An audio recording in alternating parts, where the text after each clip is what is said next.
ಖ್ಯಾತ ಉದ್ಯಮಿ ಸಾವಿರ ಕೋಟಿಯ ಒಡೆಯ ಸಿಜೆ ರಾಯ್ ಆತ್ಮಹತ್ಯೆಗೆ ಶರಣಾದರು. ಸಿಜೆ ರಾಯ್ ಆತ್ಮಹತ್ಯೆಗೆ ಕಾರಣ ಏನು ಅನ್ನೋದೇ ಈಗಿರುವಂತಹ ಯಕ್ಷ ಪ್ರಶ್ನೆ. ಈ ಪ್ರಶ್ನೆಗೆ ಉತ್ತರವನ್ನು ಕಂಡುಕೊಳ್ಳುವಂತಹ ನಿಟ್ಟಿನಲ್ಲಿ ಅಶೋಕನಗರ ಪೊಲೀಸರು ಇನ್ವೆಸ್ಟಿಗೇಷನ್ ಅನ್ನು ಚುರುಕುಗೊಳಿಸಿದ್ದಾರೆ. ಹಾಗಾದರೆ ಪೊಲೀಸರ ಇನ್ವೆಸ್ಟಿಗೇಷನ್ನು ಈ ಆತ್ಮಹತ್ಯೆಯ ಪ್ರಕರಣಕ್ಕೆ ಸಂಬಂಧಪಟ್ಟಂತೆ ಹೇಗೆ ಸಾಗ್ತಾ ಇದೆ, ಬನ್ನಿ ನೋಡ್ಕೊಂಡು ಬರೋಣ. ಉದ್ಯಮಿ ಸಿಜೆ ರಾಯ್ ಆತ್ಮಹತ್ಯೆ ತನಿಖೆ, ಇಬ್ಬರು ಐಟಿ ಅಧಿಕಾರಿಗಳಿಗೆ ವಿಚಾರಣೆ ಬಿಸಿ. ಸುಸೈಡ್ ತನಿಖೆಗಿಳಿದ ಎಸ್ಐಟಿ ಟೀಮ್. ಖ್ಯಾತ ಉದ್ಯಮಿ ಸಿಜೆ ರಾಯ್ ಆತ್ಮಹತ್ಯೆ ಪ್ರಕರಣದ ತನಿಖೆ ಚುರುಕುಗೊಂಡಿದೆ. ಅಶೋಕನಗರ ಪೊಲೀಸರಿಂದ ತನಿಖೆ ಚುರುಕುಗೊಂಡಿದೆ. ಉದ್ಯಮಿ ರಾಯ್ ಆತ್ಮಹತ್ಯೆಗೆ ಐಟಿ ಅಧಿಕಾರಿಗಳ ಟಾರ್ಚರ್ ಕಾರಣನ ಅನ್ನೋ ಅನುಮಾನದ ಸುಳಿ ಸುತ್ತಿಕೊಂಡಿದೆ. ಅಣ್ಣನಿಗೆ ಐಟಿ ಪ್ರೆಷರ್ ಇತ್ತು ಅಂತ ರಾಯ್ ಸಹೋದರ ಬಾಬು ರಾಯ್ ಆರೋಪಿಸಿದ್ರು.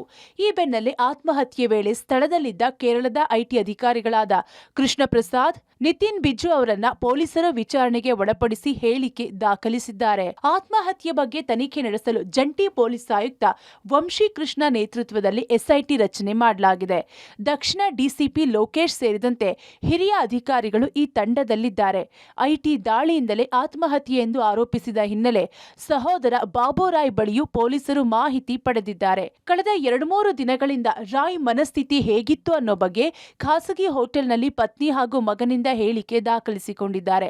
ಇನ್ನು ರಾಯ್ಗೆ ಸೇರಿದ ಐಫೋನ್ ಮತ್ತು ಆಂಡ್ರಾಯ್ಡ್ ಫೋನ್ಗಳನ್ನು ಪೊಲೀಸರು ವಶಕ್ಕೆ ಪಡೆದಿದ್ದಾರೆ.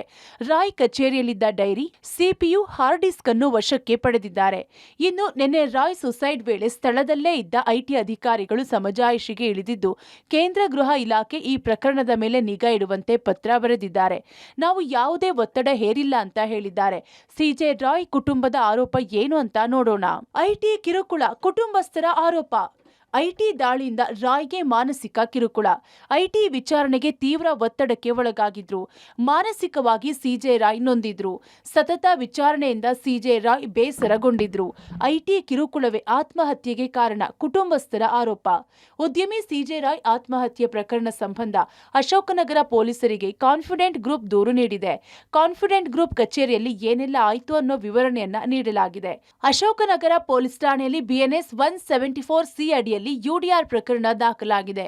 ಇನ್ನು ಕಾನ್ಫಿಡೆಂಟ್ ಗ್ರೂಪ್ ಎಂಡಿ ಜೋಸೆಫ್ ನೀಡಿದ ಕಂಪ್ಲೀಟ್ ಡೀಟೇಲ್ಸ್ ನೋಡೋದಾದ್ರೆ, ಕಾನ್ಫಿಡೆಂಟ್ ಗ್ರೂಪ್ ದೂರಿನಲ್ಲಿ ಏನಿದೆ? ನಿನ್ನೆ ಲ್ಯಾಂಗ್ಫೋರ್ಡ್ ರಸ್ತೆಯ ಕಚೇರಿಗೆ ರಾಯ್ ಬಂದಿದ್ರು.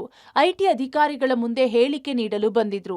ತಾಯಿ ಜೊತೆ ಮಾತನಾಡಬೇಕು ಅಂತ ಕ್ಯಾಬಿನ್ಗೆ ಹೋದ್ರು. ಯಾರನ್ನೂ ಕ್ಯಾಬಿನ್ಗೆ ಬಿಡದಂತೆ ಭದ್ರತಾ ಸಿಬ್ಬಂದಿಗೆ ಸೂಚಿಸಿದ್ರು. 10 ನಿಮಿಷ ಬಿಟ್ಟು ನಾನೇ ಕ್ಯಾಬಿನ್ ಬಾಗಿಲು ಬಡಿದೆ. ಬಾಗಿಲು ತೆರೆಯದಿದ್ದಾಗ ನಾವೇ ಬಾಗಿಲು ಮುರಿದ್ವಿ. ಕುರ್ಚಿಯ ಮೇಲೆ ಪ್ರಜ್ಞಾವಸ್ಥೆಯಲ್ಲಿ ರಾಯ್ ಇದ್ರು. ಅವರ ಶರ್ಟ್ ಮೇಲೆ ರಕ್ತದ ಕಲೆ ಇತ್ತು. ದೇಹ ತಣ್ಣಗಾಗಿತ್ತು. ತಕ್ಷಣವೇ ಆಂಬ್ಯುಲೆನ್ಸ್ನಲ್ಲಿ ಆಸ್ಪತ್ರೆಗೆ ದಾಖಲಿಸಲಾಯಿತು. ತುರ್ತು ಚಿಕಿತ್ಸಾ ಘಟಕಕ್ಕೆ ದಾಖಲು. ಚಿಕಿತ್ಸೆ ಫಲಿಸದೆ ಸಾವು. ಯಾವುದೋ ಒತ್ತಡದಿಂದ ಆತ್ಮಹತ್ಯೆ ಮಾಡಿಕೊಂಡಿರಬಹುದು. ಸಮಗ್ರ ತನಿಖೆ ನಡೆಸಿ ತಪ್ಪಿತಸ್ಥರ ವಿರುದ್ಧ ಕ್ರಮ ಕೈಗೊಳ್ಳಬೇಕು. ಹೀಗಂತ ಕಾನ್ಫಿಡೆಂಟ್ ಗ್ರೂಪ್ ಎಂಡಿ ಜೋಸೆಫ್ ನೀಡಿದ ದೂರಿನಲ್ಲಿ ಉಲ್ಲೇಖ ಆಗಿದೆ. ಇಂದು ಉದ್ಯಮಿ ಸಿಜೆ ರಾಯ್ ಅಂತ್ಯಕ್ರಿಯೆ. ರಾಯ್ ನೆಚ್ಚಿನ ಸ್ಥಳದಲ್ಲಿಯೇ ಅಂತ್ಯಕ್ರಿಯೆಗೆ ಸಿದ್ಧತೆ.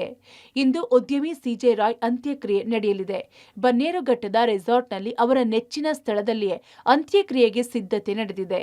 ರಾಯ್ ತಮ್ಮ ಸಾವಿಗೂ ಮೊದಲೇ ಅಂತ್ಯ ಸಂಸ್ಕಾರದ ಜಾಗ ಗುರುತಿಸಿದ್ರು ಎನ್ನಲಾಗ್ತಿದೆ.